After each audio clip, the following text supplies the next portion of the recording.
Hello, I'm Toaster or Lex Grinnell, and this is my CSI podcast. I believe for us to really be appreciative and recognize where we are now, we need to look back at where we've been to see how far we've actually come.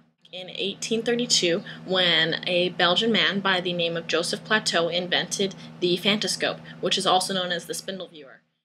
The way a spindle viewer works is that a device has a series of pictures depicting an action, and they are arranged on the edge of a slotted disc. When that disc is spun, the viewer appears to be seeing what is known as a moving picture. And that was the invention of the cinemagraph.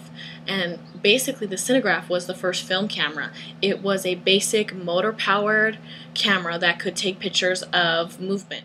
In 1925, thanks to a popular company known as Warner Brothers, we were able to enjoy movies with sound, which are known as phonofilm or talking pictures.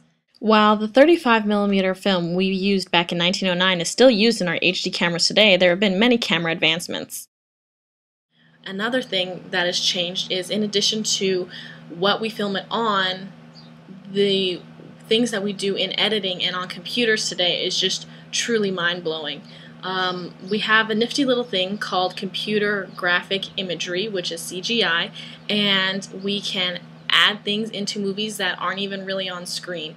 The first example of CGI was back in 1973 in the popular science fiction movie Westworld. Another advancement in film is the stereoscopic movies, which is also known as the 3D movies. And these movies are filmed with certain cameras and certain polarizations and captured in such a way that you feel as though when you're watching the movie, the images are coming out towards you, and this creates a unique and enjoyable experience for every viewer. Now I'm going to talk to you about this amazing new thing that's on the horizon of the film industry and is going to take it over and just change the way movies are filmed.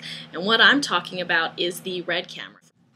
First and foremost, the RED camera only weighs 10 pounds, which means that it's easily moved around and not as cumbersome as some of the HD or IMAX cameras that are being used in movies today. The RED camera, in comparison to the HD camera, has a 12 megapixel Mysterium Super 35mm cine-size sensor, which means you have the option of capturing at 30 frames per second, 60 frames per second, and 120 frames per second. And whereas the HD camera only works on a 2.1 megapixel sensor, and it generally only shoots at the 30 frames per second.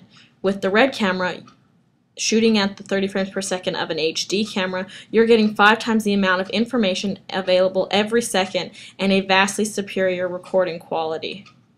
There's no end to the amount of amazing things being turned out for film in this industry, and the RED camera is going to be the latest and greatest thing, taking the film world by storm.